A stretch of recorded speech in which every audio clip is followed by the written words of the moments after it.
You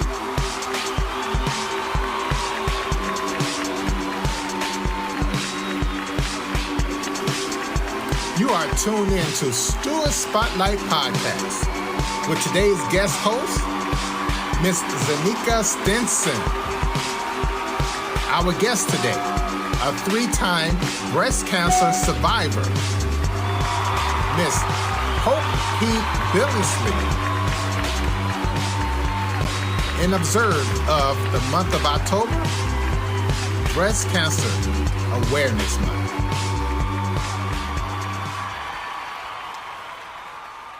Good evening, everybody, and welcome to Stewart Spotlight. I know you may be wondering where Stewart is. William Stewart is on vacation celebrating his birthday in Las Vegas, which is Saturday, October 26th. Wish him well and bring him back some money. And at this time, let's not only wish William Stewart a happy birthday, but all of the viewers and the subscribers. Happy birthday.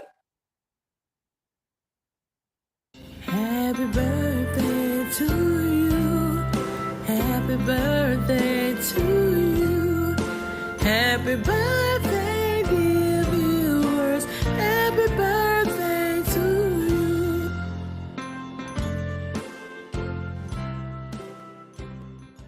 Now, don't you feel special? I thought you would. Today, we have a very special guest in observance of Breast Cancer Awareness Month for the month of October. We have a special friend of mine. Some of you may know her, especially if you know me, Miss Hope Billingsley. And we want to welcome you today, and we want you to briefly introduce yourself and share some of your journey with us. And let us know what's going on. Hello. Hello. First and foremost, I would like to thank Stewart for giving me the spotlight to share my story in awareness of Breast Cancer Month. And also a special shout out and happy birthday to the viewers and as well as Stewart.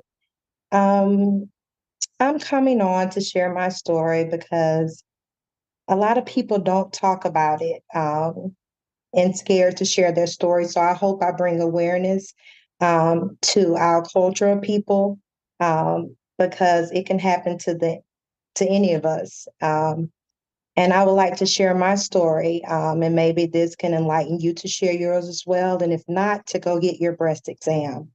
My cancer journey started when I was 19 years old. I was pregnant with my first child, my daughter, Jordan. And upon going to my OBGYN checkups, I developed a mass in my left breast.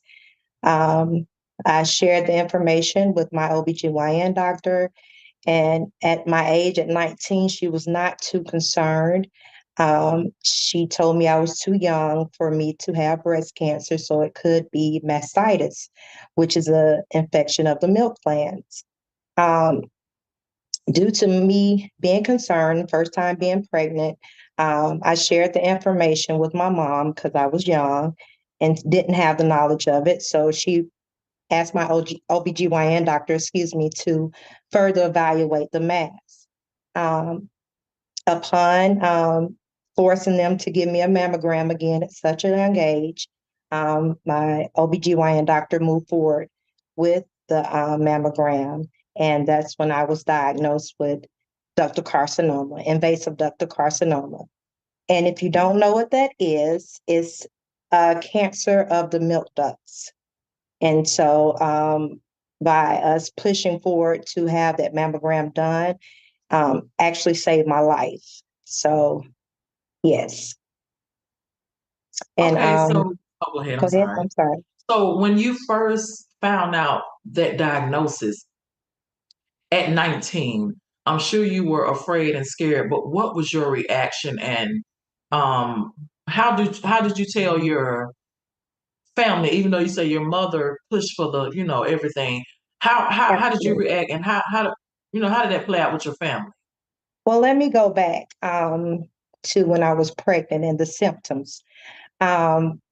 Around 7 to 8 months, of course, your body is going through hormonal changes. So you begin to lactate, which means produce milk for your arriving child. Every morning I will wake up, and instead of milk coming out, it will be blood.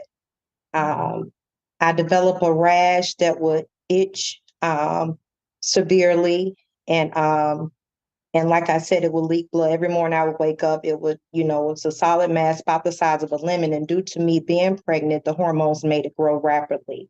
My particular cancer fed off estrogen, which I still currently produce a lot of. And that's a lot, dealing with hormonal things when you are a woman.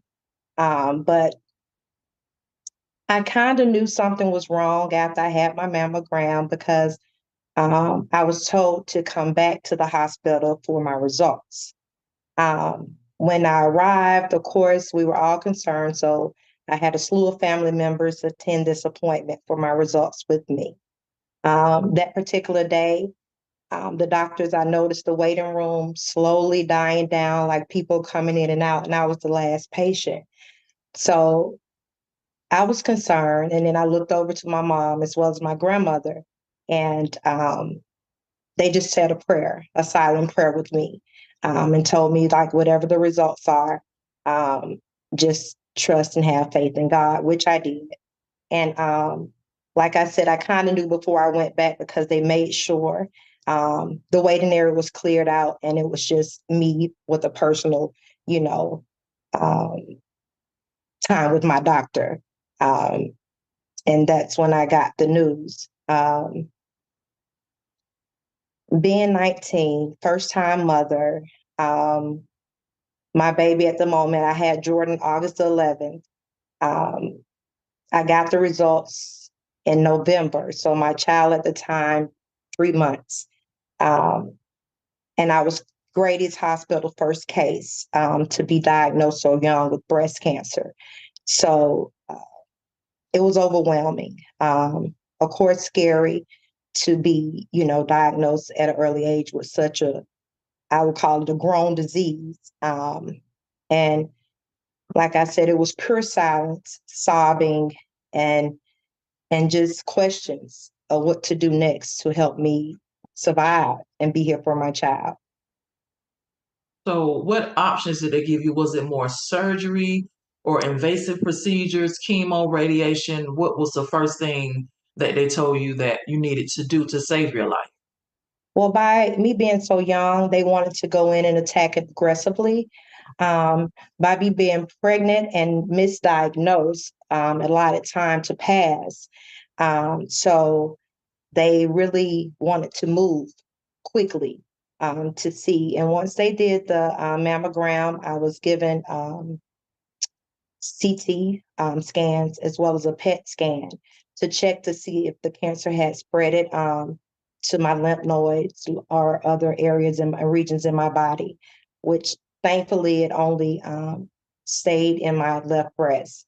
But again, the cancer was so aggressive that it connected to my chest cavity. So I had no other option but to receive a mastectomy at that time. Wow. And how long did it take for them to say the cancer is removed, you're cancer free before it came back again? Can you share that with us? I received my surgery on December the 6th, 2001, which was one of the most scariest days of my life, I'm sorry, and as well as for my family. Um, the surgeon came out and told my mom the procedure would take approximately 6 hours, which it did go over to 13 hours due to how the size of the mass and how invasive it was. They had to do, once they got inside, the cancer was, like I said, attached to my chest cavity. So they had to go in and scrape that, remove, it was called a transflap. They had to take the muscle from my back to place there in that concave area just to have something to place the implant on. So yes, like I said, the surgery went from 6 hours to 13 hours, and that wasn't over. Just because the cancer was removed, it was because I was so young that they still had to treat it aggressively. So I was told I had to do chemo, which was extremely scary as well. And I did chemo at Grady. I started chemo in February of 2002. Um, I didn't do as many rounds because thank God that, 4 rounds kind of took care of the remaining cells. So I was placed on tamoxifen, which is a pill in chemo form for 5 years, which I stayed on that for 5 years. And then I had a reoccurrence in 2007. So, what is a day of chemo like for somebody like myself that doesn't know? How does it affect the body, the mental, your family? What is a day of chemo or a week or month of chemos like? What was it like? Um, I explained chemo being like the worst flu, Mm, um, the worst fight, the worst car accident, um, because while chemo is attacking the cancer cells, it is as well attacking the good cells, your cells to fight, so you're very weak, lethargic, confused, mm, extremely depressed because you lose your hair, your skin color changes, your fingernails get brittle and break, um, your teeth decay. It is a very strong, strong drug. But again, when you don't have any other options to help you fight, you do what the doctors tell you and what's best for you. And that's what I did. So, in total, I know this is probably a crazy question to ask. How many surgeries have you had to tackle this disease that has affected your body? Pertaining to my breast, I've had a total of 23 surgeries, um, and the reoccurrence of cancer. And so, yeah, I've had a lot of super major surgeries that I'm so grateful to still be here to share my story and to say that I'm cancer free. I can say that I'm cancer free. Hey, man, that is so good to hear. And you're Yes. always so jovial and just, if a person look at you on the outside, they can never understand or know what's going on the inside. And have you ever just said, I give up? Yes, I've definitely said I give up.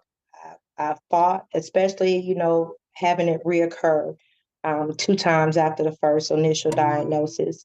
So, and I still deal, Yeah. with this month and even the fall months. It's what they called almost like a shell shock. When your body goes through a lot of stress or surgery, around that time it happens, it's always a trigger when that time approaches. So right now, I'm thankful and I'm grateful, but when I get undressed, I see these scars. And I Mhm. know it's a lot of women that do the same thing, but luckily I had such supportive friends and family and my children and everybody around me is what truly got me through it. When I was feeling down, they were my uplift. They were my shoulder. They were my crutch. And I am truly appreciative of those. And I think the reason being because I wasn't afraid to share my story. And some people that are diagnosed with cancer, they like to keep it hush and, secretive. But I encourage any person or woman, and even men can get breast cancer that is going through that, to share your story. It always takes a village to get you to and through. It takes many a prayers, and those strangers are praying for you, And I had so many people with outpour of love and prayers and in cards and phone calls. And I've gained a lot of friends through the cancer community just by sharing my story. So Yeah. that encourages me to keep going. And that is a beautiful thing because I have seen you not only at my church, St. Paul, other organizations, even or the other functions that you have invited me to, and you're always willing to share your story. I know a lot of people wait till they ring the bell, when they Mhm. feel like they're cancer free because they may be embarrassed. And it Mhm. may be, they may feel like they're going to be talked about or whatnot. But I really applaud you for the way that you share your story. And you mentioned trigger coming up on the month. I did a funeral a couple of years back, and the young lady succumbed to breast cancer, and they didn't want to wear nothing pink. Everything was purple, and I get it. because purple is royal. So when it comes up to the pink ribbons and all of this pink stuff, is that a trigger for you, or how does it make you feel? Absolutely not. As you can see, I'm in my pink. Pink is Yes. my favorite color. Before I was diagnosed, um, pink is always beautiful. Yes, it And I is. see the journey of fighting and surviving as being beautiful, so it doesn't trigger me to see the ones that are not aware of how serious cancer can be and how easy it can spread. I've lost clients due to me being a hairstylist. I just recently lost a client like 3 months ago, and we were extremely close. And that triggers me, the ones that lose the battle to cancer. Um, and I'm like, I thank God even more so for sparing my life, because it's so many others that don't make it and can't share their story. So I will remain their voices and speaking up in their behalf as a Absolutely. survivor. And I applaud you so much strength and courage. We're going to take a quick break and we're going to be right back with Hope Billingsley sharing her story. We'll be right back. Thank you.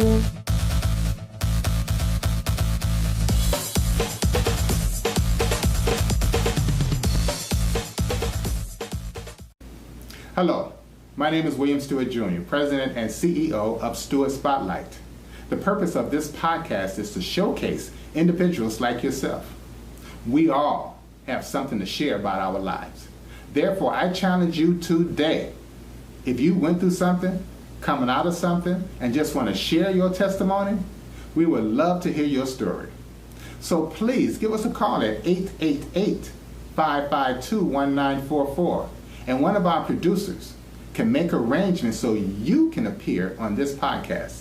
Or visit our website, stewartspotlight.com. Because of your experience, it can reach someone who is watching this podcast and make a difference in their lives. Back with this beautiful breast cancer survivor, warrior, champion, Hope, where the name says everything. So during your journey, what does Hope, the beautiful name that your parents gave you, what does that mean to you?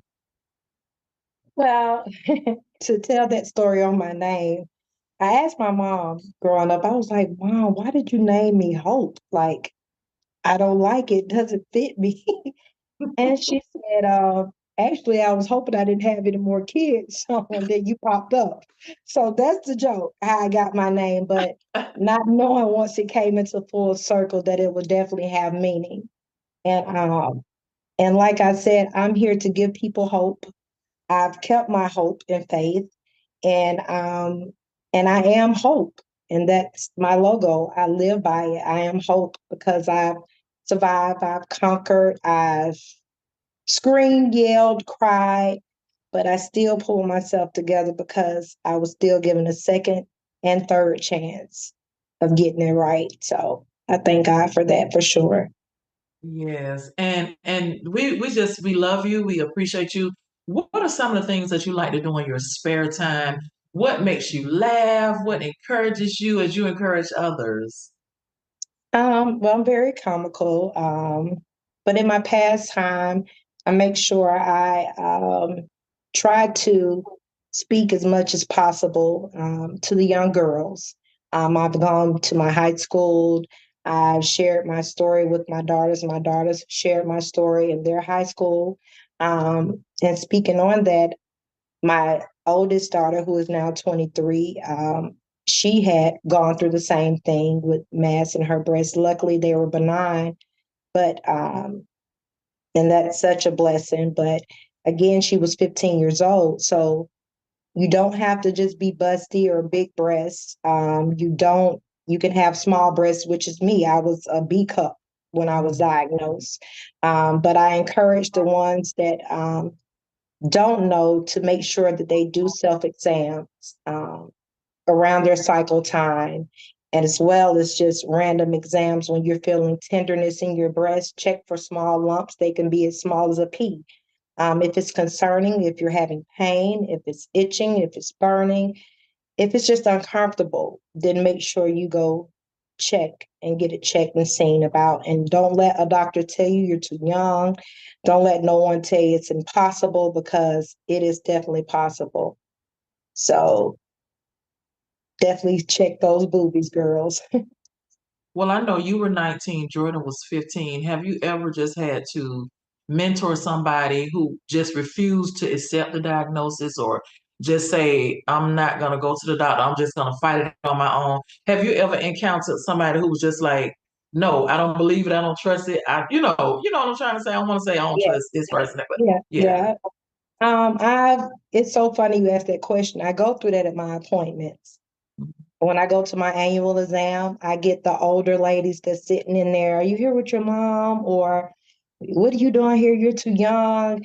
And once I share my story, like I'm a double mastectomy survivor, they're looking at me like, oh, wow, can you tell me more? And that opens up the conversation for the ones who are scared to have their breast removed. I had mine, like I said, at 19 years old, and I was still at the time with I was with my child's father. We are now married.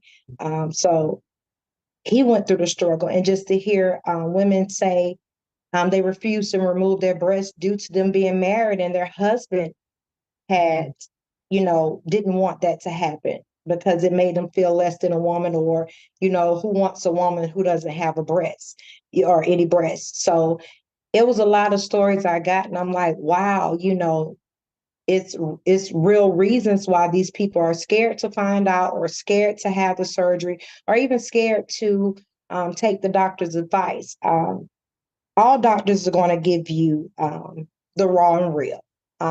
It's up to us to weigh our options. Me, it was an aggressive cancer. I didn't second guess it. I didn't say I will take the holistic route, which you have a lot of people do. They choose to take the holistic route.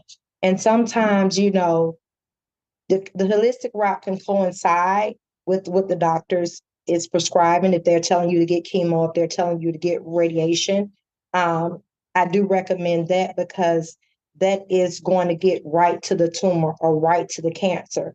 Where the holistic route, you don't know your allergies, you don't know how fast the holistic route would take to attack an aggressive cancer, and you don't even know in some instances will it work. um, Eating right and the proper diet does help with um, getting rid of cancer, or helping to fight and combat cancer. I'll say it like that. Um, because cancer feeds off sugar and starches. That makes the cancer cells gravitate towards the tumor to make the tumor grow. So alleviating that and changing your diet can help. But like I said, I coincide that with what the doctor said, as well as the medications. And that's why I'm able to share my story. You may get down with the chemo. You may feel like you're dying with the chemo. You may even feel like, along with the radiation, your skin is burned, because radiation is burning you literally, but those are the steps. That's the trials. That's what you go through, to get to a win. And I tell anybody, easy is always easy. But when you have to fight, you'll appreciate things more. And I appreciate life much more because I had to fight for it. Absolutely. And I know, I'm not sure if you been in the blogs lately, but a young lady who used to host MTV back when we were Mhm. younger, A you probably know who non-believer. I'm talking about. Yes. So, and she was talking about her breast cancer, and she wanted to take the holistic route, and now it has spread, it's metastasized to other parts of her body. And I was reading that, and I was like, wow, and I wish she would have just did what the Yeah, doctor suggested. But like you say, some people want to do their own way. But I'm glad that you listen to your physicians, and you absolutely. listen to yourself and God, and look at you now, and you gave us Absolutely. some good nuggets tonight, some good pointers, and where we can share it. And and I want to thank your husband, your family, your Absolutely. daughters. Rest in peace to your mom. I know you recently lost your mom, Thank you. and Thank that was you. your love of your life. And Yes, um indeed. rest in peace, Miss Leanne. And I know you want to briefly share what your sister went through. My sister as well was diagnosed with breast cancer at the age of 27. So genetically, we carry the gene. And in order to see if you carry the gene, your doctors can give you what they call a BRCA test. And that can check the genes if you have daughters to see if you carry the gene to pass it along. Me and my sister were the only one, because we do have both. We share the same maternal and paternal parents. So somewhere down the line, we could carry that gene. So it's always good to know, to be proactive. If the gene runs in your family and what you can do to kind of move forward. And even with my sister, being diagnosed, hers moved. And with breast cancer, it can either go up to your brain or it can move down to your ovaries and your uterus. So my sister, hers moved down and she had turned into which we call cervical cancer. She had to have a hysterectomy at an early age as well. And but she's still here now due to her listening to the doctor's orders. So, I know y'all say, oh, they don't want to get their money and they work hand in hand with the pharmaceuticals. And like I'm still on medication now from 19 to 43 to have had it for 3 times. The last diagnosis was in 2017. That's when I had my right breast removed.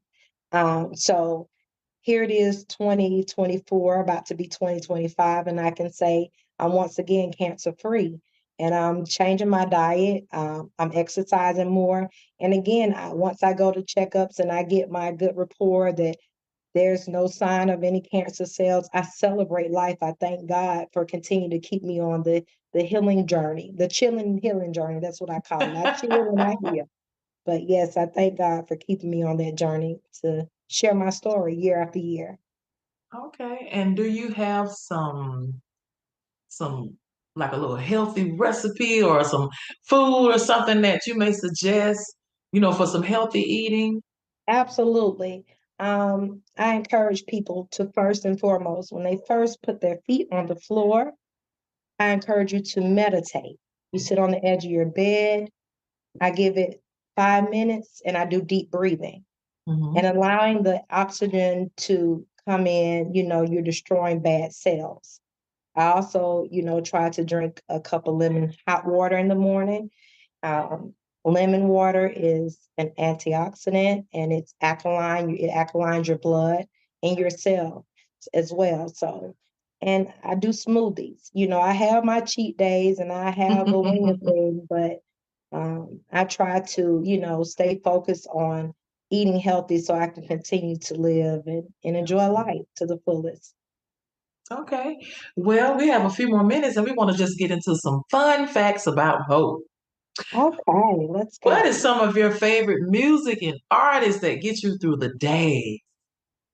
Woo, girl. See, I'm from Atlanta now, y'all. Okay, and I'm a West Side girl. Okay, so I'm a Ti and a Jeezy and I represent the West Side and Bankhead. So I love my boys, but again, what gets me through, I definitely love my Mary J. Blige. Oh, I yes. definitely love, yes, baby. She motivates me. Her age, her fashion, and Yes. just she's a go getter. Yes, she is. Um, Yolanda Adams. I Oh, definitely listen to some spiritual, inspirational music. I definitely have to get my spiritual food, you know. And like I said, I'm a couch potato. I love my music, but mhm. I watch happy shows. I love Okay. to watch happy shows and series. It kind of changed my disposition and thinking. Mhm.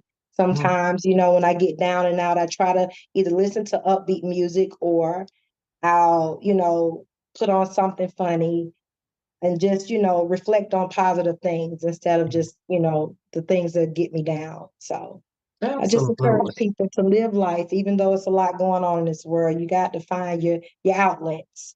Yes, yes. What are some of your favorite like junk food? What gets hope like, oh, I need to stop, but I want some more? Right. I love me some potato chips, y'all. My favorite one is Ruffles sour cream and cheddar, and you got to have the French onion dip on the side. With that purple Kool-Aid, y'all. I know I say I eat Mm. healthy, but I'm a Kool-Aid girl. with some pineapple and lemon juice in it. Try it out, and I promise you're gonna like it. But yeah, a little chip and dip with some Kool-Aid is that's my to for sure. Okay. Well, we know you said pink is your favorite color. Is that your actual favorite color, or do you have another Pink is my favorite color, but when I eat all my chips and drink my Kool-Aid, I'm gonna put black on because it's slimming. So yeah, pink and black will be my to-go-to. Yes, absolutely. Okay. And what is one of your favorite vacation spots? I love water. Water, Okay. and like I said, because I love to meditate, I love to connect to the earth.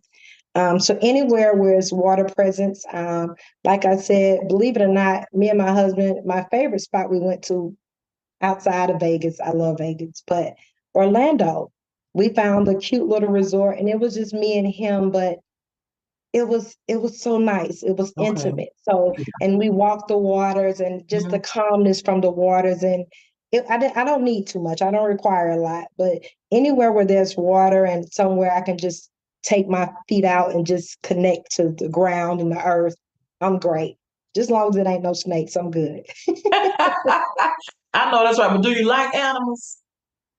I got 3 dogs. Anybody Oh, want them? oh, okay. Well, you like animals. I love them. I love animals. Yes, for sure. Okay, Yeah, so in closing, we're gonna let you go. We thank you, thank you, thank you. I know Stuart is watching and he thanks you and appreciates absolutely. you. So any last words, any accolades, acknowledgments, any awareness things, anything you want to say before we leave? Yes, I would like to share my Instagram as well as my Facebook. So if anyone that is going through finding out, being newly diagnosed, or currently afraid to share their story that would like to talk personally to me, um, then you can find me on Facebook at Hope Pouncie Billingsley, and as well on Instagram at Honest Hope.